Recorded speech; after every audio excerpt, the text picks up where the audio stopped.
All right, welcome back to another session of Empowering the Healer Within. This is season 2 of Self-Care for Healers online Masterclass series. And it is my privilege and honor to welcome back from season 1, Renee Masse. Hello, thank you so much for having me. Thanks for coming back. Once again, Renee is one of my favorite people. Here's why. Renee is a psychic medium, astrologer, and Reiki master teacher.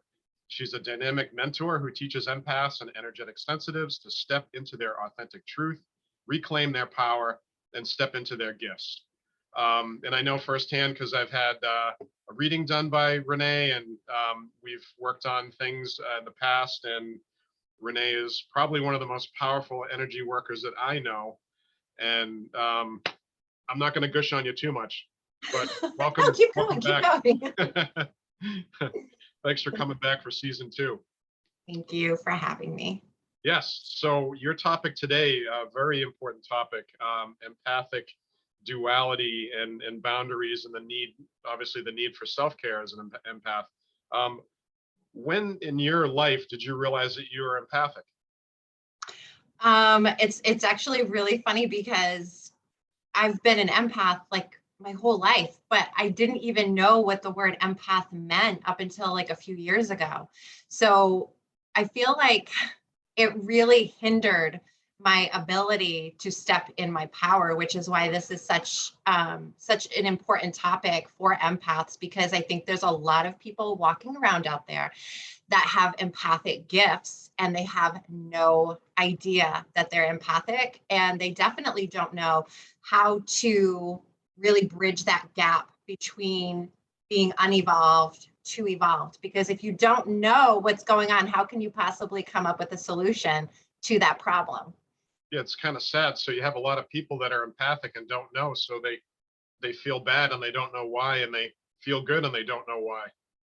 I am still having like memories. Memories will still pop up for me, and I'll be like, whoa, that was like a totally empathic moment that I had when I was like 8 years old, and it just was never talked about. It was never discussed. It was never a thing. I'm raising my children very, very differently because my children are very empathic, and I'm really helping to nurture that for them. But years ago, people didn't really talk about that. And depending on what kind of household you were raised in, that just wasn't even a thing. And it's interesting. I was just thinking about, my dad sold his house up north in New England, and it was built in the 1700s. And I hated sleeping there. I hated it because I always felt like there were people watching me. This house was extraordinarily haunted. And it was talked about, it was laughed about that, there were a lot of potential spirits in the house, but it was more of like a joke because of the history of the house itself. But for me, it was this heavy, thick, dense energy that I was always walking in. And I always felt in my younger years that there was something wrong with me. Why don't I feel good? Why do I have a headache? Why did I feel fine 10 minutes ago? And now I feel like I want to cry. Why do I feel like my tummy hurts? All of these different things that I was being impacted by. And there was no definition. There was no translation or interpretation for it. So in my adult years, I have a very strong focus on helping people who are experiencing these symptoms and helping them transform it to a superpower, because empaths are so powerful, so gifted. But when you're living in the unevolved aspect of that, you feel like a punching bag or a doormat, and you're constantly being bulldozed by energy because you don't recognize that you need boundaries, and that all of these things that are hitting you from all ends are actually like very powerful signals to who you are. So empaths see things, know things, feel things, smell things. Yeah, it's going to be a little different for each person. And I feel like that's a very special thing that I teach my clients and students in my courses, because we have been glamorized with Hollywood, right? We've all seen the Conjuring movies, which are some of my favorites. We've seen a lot of different movies with mediums and psychics and paranormal stuff. And we just don't, we don't understand what's going on all the time, but everybody's gifts are very different. And it's okay to have those different ways of connecting with things. It's okay. So I've had students say like, oh my gosh, like this person's gift is like, they can hear, they're clairaudient. They can hear what's going on. They can hear the messages coming through. I can't hear. And I'm like, that's okay. You don't need to hear. There's all these different ways that you can connect with other realms and other energies that are going on around you. So people who get visions, they're clairvoyant.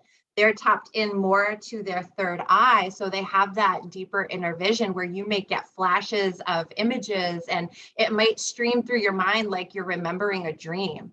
And then there's individuals that have clairaudience where they can hear things. Clairsentience is where you can just really sense something. You can walk into a room and you can feel like, ooh, something's off here. Or you might get those physical symptoms of pressure in your head, pressure in your neck or throat, in your chest. You might feel nauseous. You might feel super fatigued and exhausted. You might lack concentration. And then there's claircognizance, which is just a knowing. Like you just know things. You don't know how you know them, but you know them. I have to say that I have all 4 of those gifts, but some of them weren't as strong as others. And so over time, I've just had to really nurture them and give them the space that they need to grow and develop. So if something, if you really feel like you're seeing things, but you'd also like to be able to hear, you can train yourself on how to do that. But I find that you also have to become more empowered. It's not as simple as saying, okay, I'm going to train myself to listen better. There's a reason why that gift may have been blocked all this time, and that usually comes down to like wounds and traumas and things like that to protect yourself. Do you think some empaths are unfortunately mislabeled as attention deficit disorder or, some other label? Sounds unfortunate, but it happens. Yeah, I really do feel that. I was actually having a conversation with a client yesterday, and she was diagnosed with ADD. She's a 27-year-old female. She was diagnosed with ADD. I know, I feel, I sense that she is deeply empathic. And I had told her, like, I've never been diagnosed with ADD or ADHD, but I get distracted. It's easy to get distracted because you're experiencing energy from all these different levels. And so you can tap into people very easily. You can sense their disappointment. You can sense anger. You can sense sadness. And I tend to feel that people, you're going to attract people into your life based on your own wounds. So because I was deeply wounded for so many years, I always attract people to me that are wounded in similar ways because that's the vibrational frequency. It's something that your sensory, you will detect it, sensory wise, and it's completely subliminal, right? It's resonance. So like attracts like. Yeah. Yes. So like all of those wounds that I had been carrying around all these years, and I do find that people who are very gifted, when they've experienced trauma, they shift into another level of consciousness.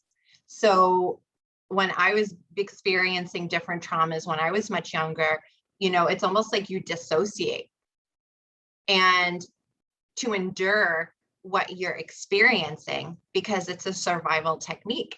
And so I would never tell somebody to stop taking your medication. You don't need it. I'm not a doctor, but I do find that there's a lot of different things out there that people are diagnosed with that are actually, if they did more spiritual work, they would probably be able to resolve some of those other symptoms that are inhibiting other areas of their life where they need to concentrate, they need to focus.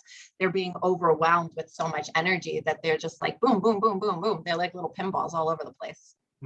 Yeah, that's an interesting analogy. The pinball in the machine, kind of pinging around. Yeah. So with trauma, there's only so much you can tolerate, and the rest of it is kind of stuffed down into the system, into the cells, to the aura, into the being. and we carry it. And it's heavy.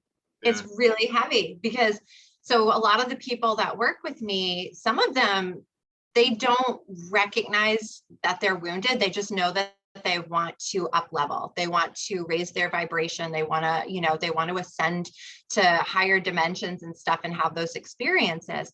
And I try to tell them that we have to dig through your basement first. Because if you're carrying this really heavy backpack on you and you're trying to climb this ladder, you know, this ascension ladder, it's going to get heavy. You're going to get exhausted. You're going to be wiped out. We have to sort through this because your wounds are actually your superpowers, and they will show you so much more about what you're capable of versus being, you know, this big burden and hindrance to your ascension process. They can actually serve in extraordinary ways. So that's where we learn resiliency. And funny how the traumas kind of pop up like a jack in the box, dun, dun, dun, dun, dun, dun, dun, dun, bang, right? And Absolutely. it comes out. It doesn't feel like the right time, but it comes out at the perfect time in the perfect way, to the perfect degree, so that we can deal with it. And then as we deal with it, we help others deal with it. Absolutely. Yes. And I find that, like, so for empaths, like there's a certain criteria for empaths. And I wrote down a bunch of notes because there's a lot of different symptoms to being an empath. So people who feel the emotions of others, people who tend to be very empathetic towards others, compassionate, they can feel what they're going through. They can identify what they're going through. People who tend to avoid conflict and confrontation, you know, because it feels uneasy. It doesn't feel like something they really care to participate in. Individuals who really need like alone time, solitude, they need to be isolated, right? They're not sure why, they just need to like step away from everyone. And this was totally me for so many years. Like I would just be like, all right, everybody just needs to like leave me alone. I need to just be alone. And I used to like go for walks, or I just used to lock myself in my room when I was much younger.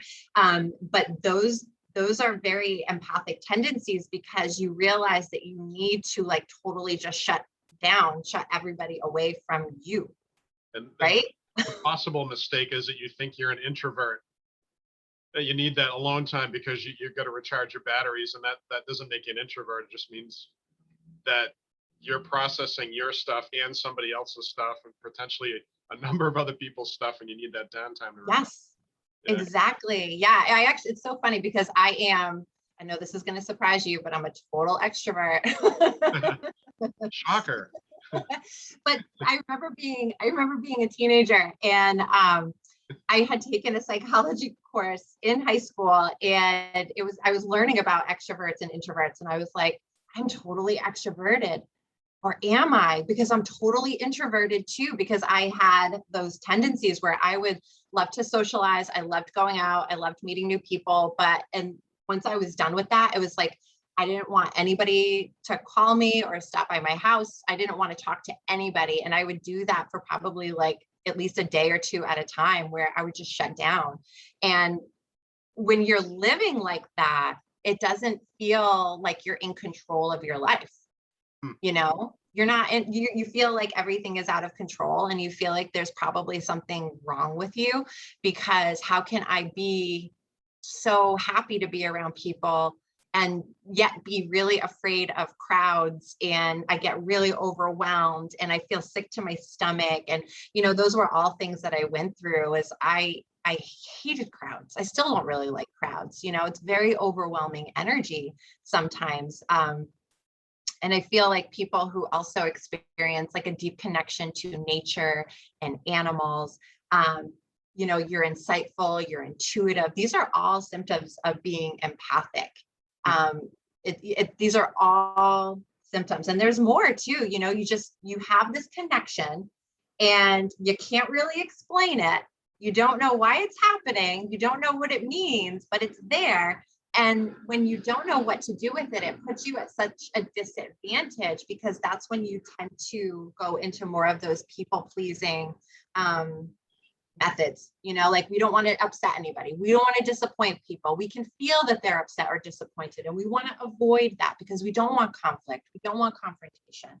We want everybody to be happy, but it's, also an impossible feat to undertake on your own.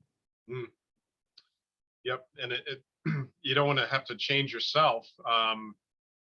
You need to accept it and understand it. And that's the secret, isn't it? That's the key. So realize that also the very common denominator here while I'm talking, people pleasers, people who are just constantly anticipating other people's reactions, who feel that they have to avoid that conflict and confrontation. They're out there, they're in the world, they're doing their thing. And then all of a sudden they're isolated, they're shut down. Common denominator for most empaths, no boundaries. They have very little boundaries.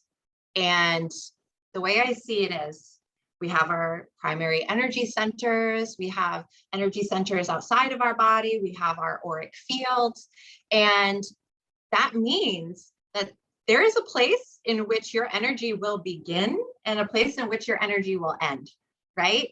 Mm-hmm. And how much of that space is everybody else ingratiating themselves upon? How many people are you letting into that bubble or sharing these cords of energy that create rips and tears and cracks in your auric field, which is going to weaken your aura, which is therefore going to translate to challenges within your own chakra system that is connected to your emotions, your thoughts, your physicalities, all levels of who you are. So if you don't have a strong aura that is protecting everything else inside of that beautiful energetic egg, then where are you? You're everywhere. And everywhere is in, and everyone else is in that space as well, because you've got these cords going to different people and situations and things that happened 20 years ago or 5 minutes ago, and you can't let go. You're just carrying this heavy burden inside of you. So do you think an empath has to do more self-care to protect themselves from that? I'd call it an impingement. Other people's energies and agendas and needs and wants and cares are kind of just thrust upon us, and we kind of allow it because that's what we do for a living, Yeah, absolutely. So I find that a lot of empaths go through, and I went through this as well, so I completely understand. It's like an identity crisis, right? Where you're like, you're carrying so much stuff, and it's a lot of other people's stuff, and you're working very hard to maintain pleasing other people and adhering to their expectations. And then you have this moment where you're like, who am I? Like, what am I doing? And so you've got a lot of other people's belief systems and thoughts and feelings, and it's a lot to carry. And then you're not going to really know who you are, authentically, genuinely. Who am I? What do I believe? What do I want? What is my divine purpose? What is my divine path? How can I work to serve myself and others? Those are all things that I remember. I mean, I had debilitating anxiety, PTSD, agoraphobia, panic disorder. I was diagnosed with all of those things. And it was so painful physically, mentally, emotionally, spiritually for me to look at myself in the mirror, because I remember thinking to myself, like, Renee, you're better than this. But at the same time, I would think to myself, I don't even know who you are. Like, I don't even know who you are. I know that there's something special. I know that there's something much bigger, but I don't even know how to get from A to B, because I don't even know where to begin. Like, I literally just had no idea. Like, where do you even start, when you're in that mindset? Yeah. So it's really difficult for empaths to kind of hold together. Yes, it is.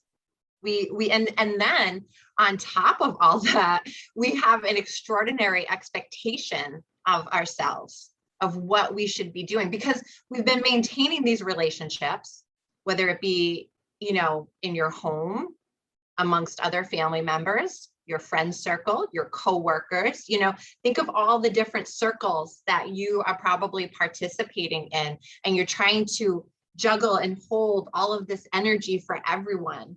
I hated the holidays growing up. I hated them because I knew that these 15 people were going to get together at Thanksgiving or Christmas, and it was going to make me physically ill. It was going to make me physically ill. It was not an exciting thing for me. It wasn't fun like it was for other people. And because I already knew what was going to happen, I already knew who was going to get into fights with each other or argue or be showing things off and comparing things and competing with each other. It was ridiculous. And then why would you go? Why would you put exactly in that situation? I always, once I was old enough to drive, I would always show up late and always leave early. And everybody would be like so upset, like, you're late. Why are you late? And why are you leaving so early? We haven't even served dessert yet. I gotta go. I need to leave and I need to go and take care of myself. And I didn't even go anywhere else. I would just drive around for hours. I would just drive and listen to music because I needed to escape. And that to me is like a huge indicator.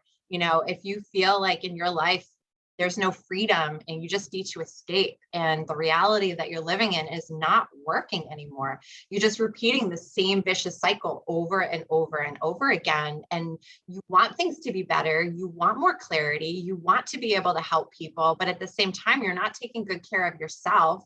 You're not feeling good, you have very low energy, there's probably emotional things that are going on there, whether it be depression, anxiety, just feeling lethargic and sluggish, or, just wanting to go to bed and take a nap because you can't handle what's going on in life. And that's not how you have to live your life. Like, I promise that's not how, this is why this is the topic today, right? Because I know what it's like to live like that. And I completely transformed my life. Okay, so how do you do it? So what would you recommend, like putting up boundaries? Like how do we learn about boundaries? So I want everybody to really take a moment and recognize that, we do have limitations.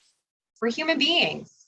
We can still ascend to 5D, 7D, we can still ascend to high levels of consciousness, but you will not be able to anchor in any of those experiences for longer periods of time if you are so stuck in your physical reality, which also connects a bunch of cords to all of these different people. You have limitations. Okay. So I think that's like one of the first things to recognize is like, I am a spiritual, high vibrational being, but living in the physical 3D, I have significant limitations of what I can handle because I am a flesh and blood human being.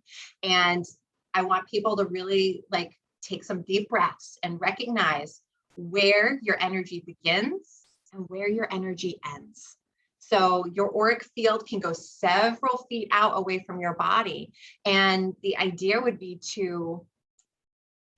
setting up boundaries is so hard. It really took a long time for me to understand how to be effective in this. So I think it's also important to preface this by saying it's probably going to take time and multiple like tries, before you perfect any of these techniques. Because if you've been living this way for several years, you can't just all of a sudden break that cycle, in a couple of days. There's going to be a lot of people who are like, wait, what? Did she just tell me no? Did that person just say that she's not going to do this when every other time she said she is going to do this? And you will recognize all of the people who have been pulling on your energy and really crossing your boundaries, because as soon as you start setting boundaries up, they are the people that have tantrums. Why couldn't I get a hold of you? Why didn't you call me back right away? Why did you cancel? Why did you say no? They don't understand why all of a sudden somebody who was completely available to them at all times is now not. That is like taking a drug away from somebody who is an addict. That's the power of no. Yeah. No is a very hard word for empaths. you know? And I would say that if you struggle with the word no, more than likely you're empathic. Yeah, I'd buy Right? that. Yeah. So, you're going to get stuck. I want to go over like what your life looks like as an unevolved empath. You are going to get stuck in toxic relationships that drain you because you don't know how to set up boundaries and you don't know the word no. You are going to lack confidence and identity because you don't recognize boundaries and the word no. You are going to struggle with communicating your needs because you don't have boundaries and recognize that you need to use the word no more often. You are going to have really underdeveloped gifts because how could you possibly pay any attention to what you're capable of and cultivate those gifts and nurture them and grow them if you are so busy taking care of everybody else and you're not taking care of you? So I'm sorry, I'm just like ticking off. Yes, yes, yes, yes. Yeah. That Oh was my gosh. definitely my past and hopefully not my present, but working on that. Yeah, and that's the thing. I want to make sure everybody's very, very, very clear on this. It is a work in progress. It really, really is, because you have to really honor your energy, and that takes time, because if you never even really knew that it was there before, you never really knew or recognized that I have this beautiful auric field around me. And now I want you to take a minute to think about all of the different energetic cords that you probably have going from you, piercing through that auric field and into somebody else. So what I tell my clients to do is to think about a relationship that is very challenging. It can be a parent, it can be a child, it can be a sibling, it can be a coworker, it can be a good friend, it can be anybody in your life. Okay. So I want you to do this right now, actually. And you don't have to tell me the person or the relationship. I just want you to think about it in your mind. Okay. Something that feels challenging to you. I think I already know who you're thinking about. I'm not going to say it. And I want you to feel in your body where, in which energetic space, which chakra point, do you feel that energy sitting? Is it your heart? Is it your throat? Is it your solar plexus? Is it your sacral? Feels like solar plexus sacral.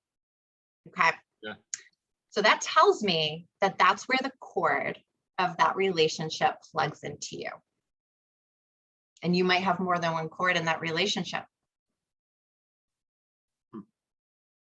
So you can do that with every other relationship. And then when you also uncover the truth of where that cord is connecting, then you can also see how that relationship impacts the emotions and physicalities of that energy center. So if I'm feeling like a relationship that I have, I'm feeling it major in my solar plexus, I feel like this dense, heavy energy sitting there every time I think about this person, then I know that the challenges of this relationship create, it challenges my personal power. It challenges my personal will. It challenges my vitality.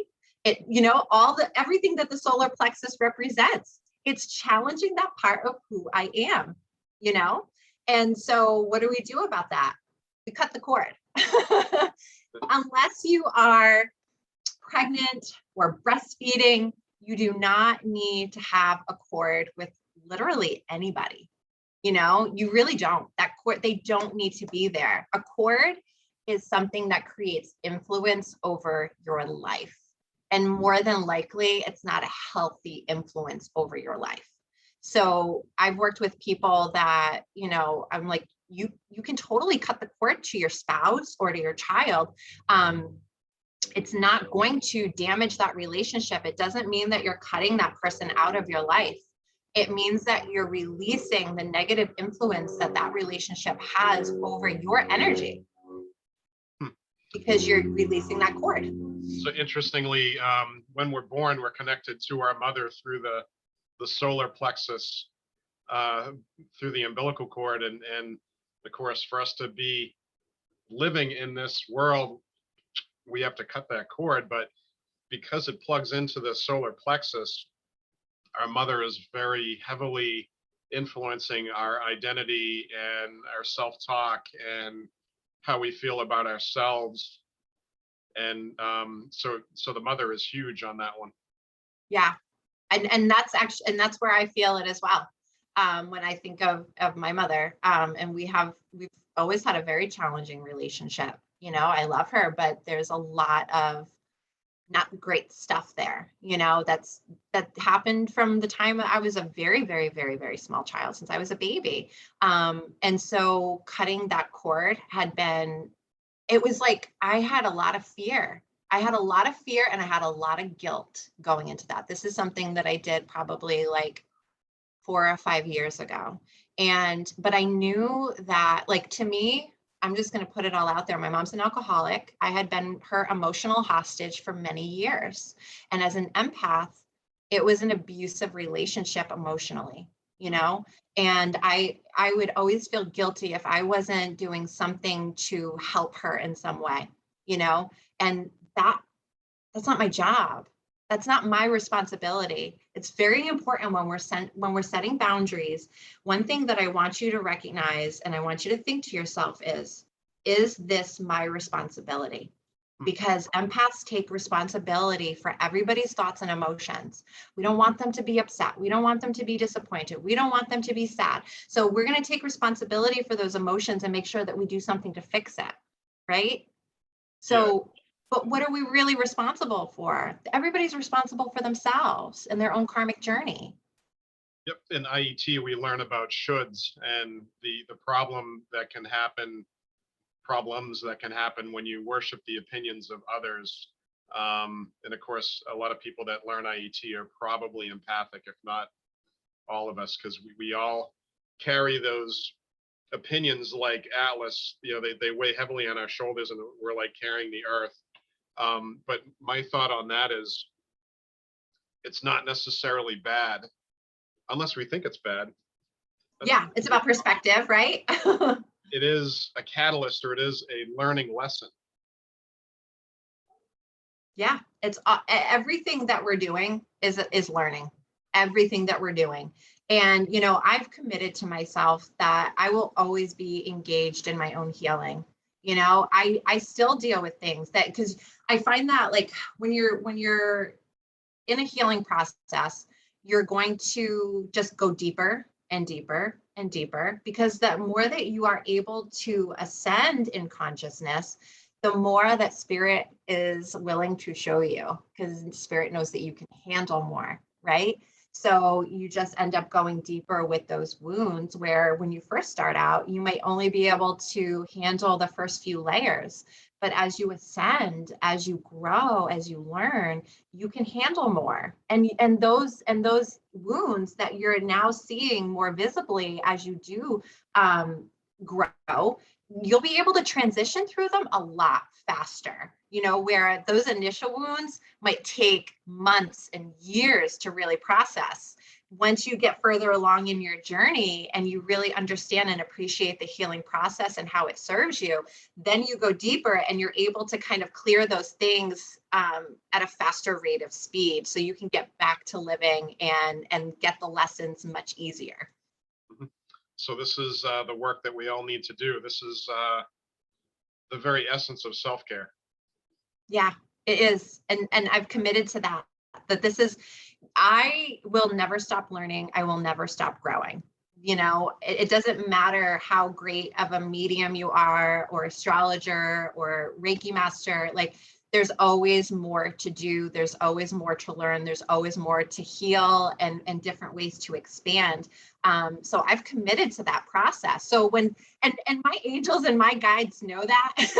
So if I say, I'm ready to grow here, I'm ready to up level, I'm ready to expand, they're like, okay, before we do that, let me remind you of this first. And then they'll present me with something that is challenging, because if you can't handle, you're not going to be able to handle the up leveling if you haven't cleared some stuff out to get there.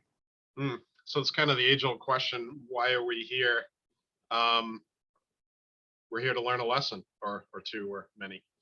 Yeah. Yeah. It's, you know, the soul is eternal. That's what I believe. And I feel like it's a lot of, you know, there's karmic lessons there. We're all integrated in each other's journeys in some fashion. You know, I believe and I teach about past lives and past life trauma.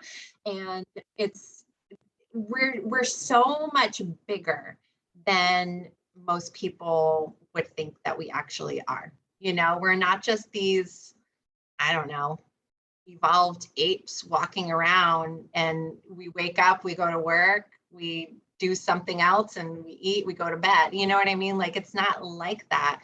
We're spiritual beings, we're high vibrational, we're born of divine light and spirit, and to embrace that will serve you so profoundly, so much better than you could have ever imagined.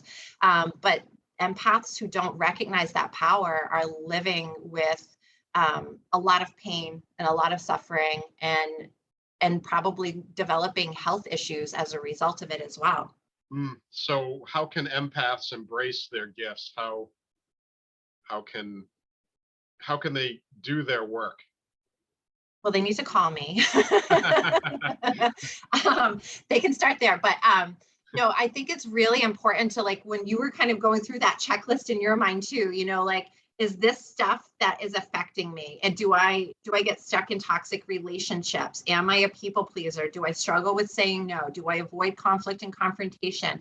Do I lack boundaries? Do I struggle communicating my needs? Do I struggle with confidence? Where do I feel these relationships in my body? If you're feeling it physically in your body, then you have a cord. You have a cord that's going somewhere, and that is going to disrupt the entire flow of your vibration and how your energy is protected. You're not protected because you've got cracks and holes in your auric field. And once you can really, like, this is the aha moment that I see with people, because I've talked about this many times before. And when people are like doing that mental checklist, they're like, oh my gosh, oh my gosh, oh my gosh, that's me, that's me, that's me. Just know that you can fix, change, transform anything.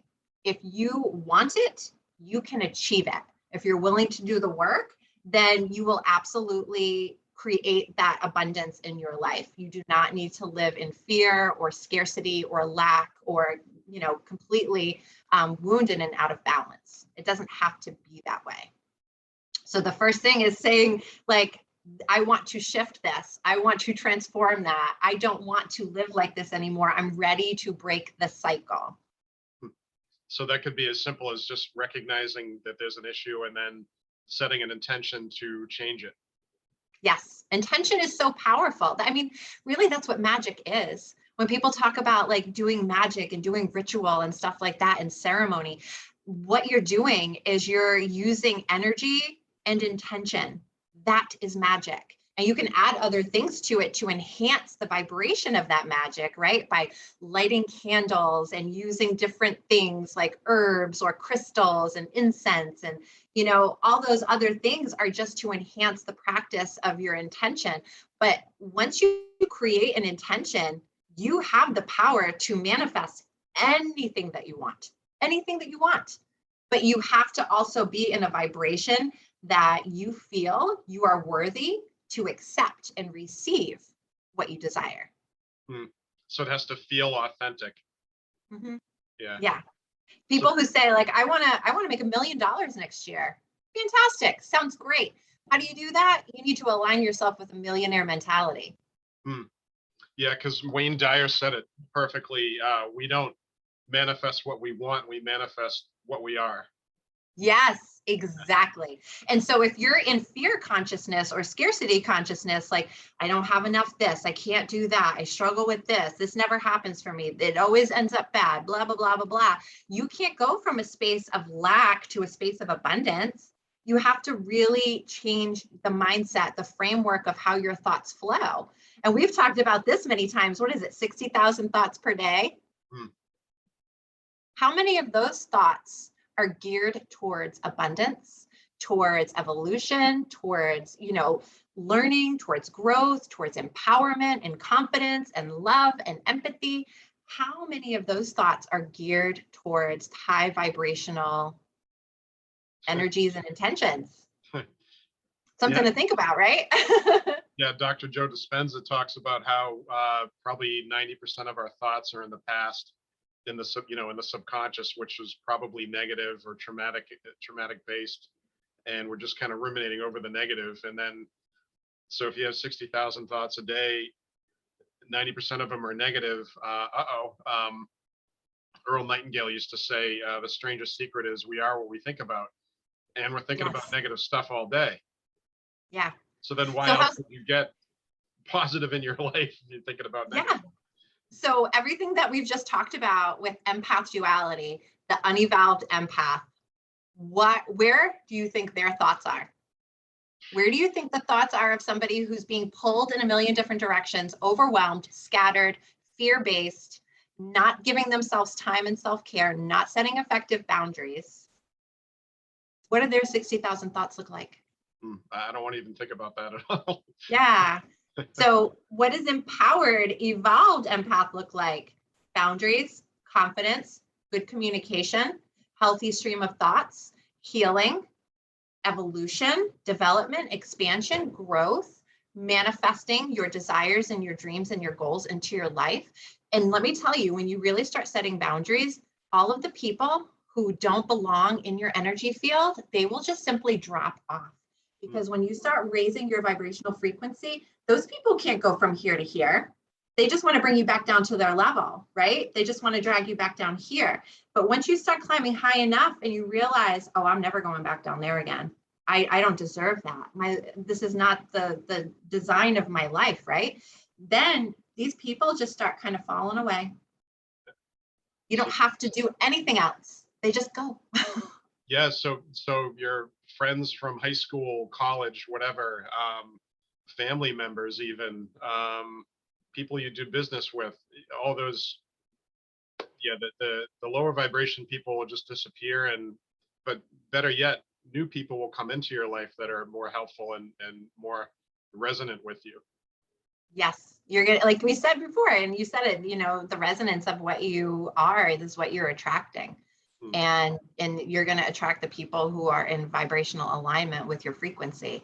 And they're going to be the people that become your tribe, your soul family, the people that want to expand with you, that have the same, ideals and dreams in life. They're not going to be exactly the same probably, but that's okay. Diversity is good, but they're the people that are going to make you feel good about who you are and where you're going, instead of staying trapped in the limiting mindset and belief system that has been holding you back for so long.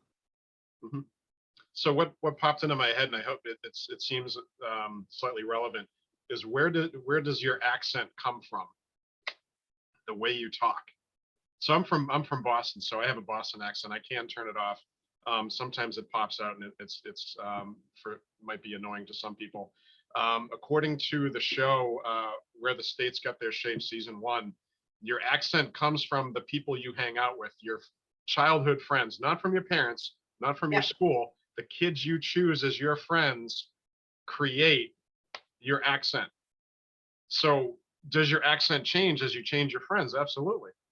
Right. So that's resonance in action. Absolutely. So I was born and raised in Rhode Island. And let me tell you, I have had, my Rhode Island accent was so strong. But all I do, and I moved to Florida 12 years ago. And for many years, even living in Florida, I had a very strong Rhode Island accent. And it definitely comes out from time to time. But I recognize that a lot of people who live down here that they could not understand anything I was saying. And I got so tired of repeating myself that I was like, okay, I have to really take my time. I have to pronounce my R's. I have to make sure that I am finishing complete sentences, and I have to slow down my, how quickly I speak, because I feel like being from up north, we can just rattle off things and it just sounds like one long word. Nobody was understanding anything I was saying. Yeah, but I changed, that all the people that I was around now at that point, it was like all these new different people versus where I had lived, where I was from, and the people I associated with previously. I had to transform and transition my dialect to match the people that I was accommodating. And that's just good business sense if you're trying to work with clients. Hey, if you talk for a living, you got to make sure that everybody can understand what you're saying, right? Yep. So good stuff. So, Renee, this has been amazing. Thank you so much for sharing your pearls of wisdom. Any final thoughts on any final tidbits, pearls of wisdom on empaths and duality and protection? So I really just want empaths to know that you're important, you're valuable, you're loved. I think a lot of empaths don't recognize their value and their worthiness, and they get so caught up in everybody else's stuff. But every person who's watching right now, I just want you to know that you're important and you're loved and you're valuable. You know, like you're so much more special than you could ever think that you are. You're stronger. You're all of those things, everything that you're like, oh, but I can't do this. Oh, but I'm not that. Yes, you are. You really, really, really are. I promise you. And for those people who are really connecting with those parts of their body that they're like, I'm feeling it in my chest, I'm feeling it in my stomach, I'm feeling it, in my throat. Maybe there's a relationship and you're thinking about it and you're like coughing because you know that you're not able to speak your truth in that relationship. There is a cord cutting ceremony that I channeled. It is very angelic, it is divinely guided, and it will help you break ties with the people that have been influencing you negatively, because you don't need that influence in your life. The idea is to create, more wholeness. I really think like that's part of our earthly journey, is to return to wholeness, right? And to bring back the parts of us that have been scattered all over, and to understand our divine purpose and our soul mission. And it's very hard to do any of those things if you're stuck in the past, or your energy is all over the place and you're carrying everybody else's stuff on top of you. So what I recommend is, it's a free thing that I'm giving away. It's not usually free, but I'm doing it for all the amazing people that are in this audience that really want to cut energetic cords that are no longer serving them. And really, I have to tell you, even some of the best relationships, those cords are not serving you, because you don't need to carry that energy. You don't need that. You can still maintain a beautiful, healthy, dynamic relationship with anybody that you want and not need to have a cord there. Okay. So in the cord cutting ceremony, I go through what the energetic cords are, why they're there, what they mean, and then a ceremony on how to release that energy. And it is so incredibly powerful. So it's not just for ex-boyfriends and ex-girlfriends. You can do this with you can do this with anybody in your life who you feel you're carrying that energetic burden that is no longer serving you. And it is incredibly, incredibly powerful, and it will set you free. So I highly recommend people to download that, print it out, practice the ceremony. In addition to that, visit my website, thevalkyriemystic.com. I offer a free 7-day mindset masterclass on that, which will really help to unlock some of the intuitive gifts of your third eye and kind of pop that open. So that way you can, it's 7 days of really connecting with your own mindset patterns and beliefs and connecting with a higher level of consciousness. Amazing. Yeah. Thank you so much. That's a very generous and valuable gift. Yes, it is life-changing. And let me tell you, I still cut cords. If I see something pulling on my energy and I'm like, oh, no. I don't need this right now. I will do a cord cutting to release that energy and to heal my auric field and to cleanse and clear my chakras so that they're healthy, open, activated. That's how you begin that process of protecting your energy and setting boundaries. Amazing. So, Renee, thank you so much. This has been an amazing session. Thank you so much. Thank you so much for having me. Really, this is so much fun. I love doing this. I love talking with you. We always have fun. Excellent. And I'd also like to thank the audience for being part of our journey as well. And until next time, be well.